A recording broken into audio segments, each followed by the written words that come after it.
ఇలా కేసీఆర్ గవర్నమెంట్ అప్పుడు 3 నెలలకు ఒకసారి జీతాలు ఇస్తాడు కేసీఆర్, 3 మంత్స్కి ఒకసారి జీతాలు ఇస్తా అని చెప్పి ఇదే టీఎన్జిఓ నాయకులను పిలిపించాడు ఫామ్ హౌస్, పిలిపించి టీఎన్జిఓ నాయకులను బెదిరించాడు.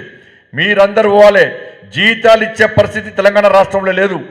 3 నెలలకు ఒకసారి జీతాలు ఇస్తా, మీరు టీచర్స్ యూనియన్తో మాట్లాడాలి, ఉద్యోగ సంఘాలతో మాట్లాడాలి, ఎవ్వరు కూడా రోడ్డు మీదకి ఆందోళన చేయొద్దని చెప్పి కేసీఆర్ బెదిరిస్తే పాపం నేను పాదయాత్ర వేస్తున్నా.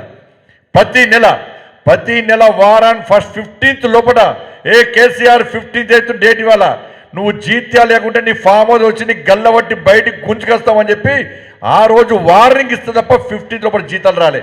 టీచర్స్ గుండె మీద చేసుకుని ఆలోచించాలి. కేసీఆర్ ప్రభుత్వంలో భారతీయ జనతా పార్టీ డిమాండ్ చేస్తే తప్ప మీకు 15th లోపల జీతాలు రాలే. మేము కొట్లాడుకుంటే మీకు 3 నెలల కోసం కూడా జీతాలు వచ్చే పరిస్థితి లేదు.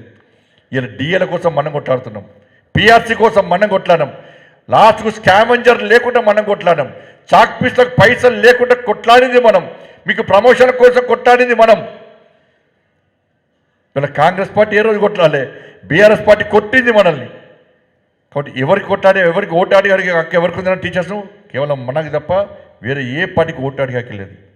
టీచర్స్ ఆలోచిస్తున్నారు వాళ్ళ ఎక్కడ పోయినా 317 ఎస్ ఇప్పటికీ ఇబ్బంది పడుతున్నాం.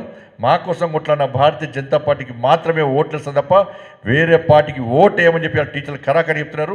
మొన్న కేంద్ర ప్రభుత్వం ఏదైతే 12,70,000 ట్యాక్స్ ఎగ్జామ్షన్ ఇచ్చిన తర్వాత ఇలా ప్రతి ఉద్యోగస్తుడు కూడా ఎస్ మేము నరేంద్ర మోడీ గారు మాకు దేవుడు, నరేంద్ర మోడీ గారి ప్రభుత్వం మాకు సహాయం చేసింది కాబట్టి భారతీయ జనతా పార్టీ తప్ప వేరే పార్టీకి ఓటు వేయమని చెప్పి ఇలా కరాఖండిగా చెప్పే పరిస్థితి ఉంది. కాబట్టి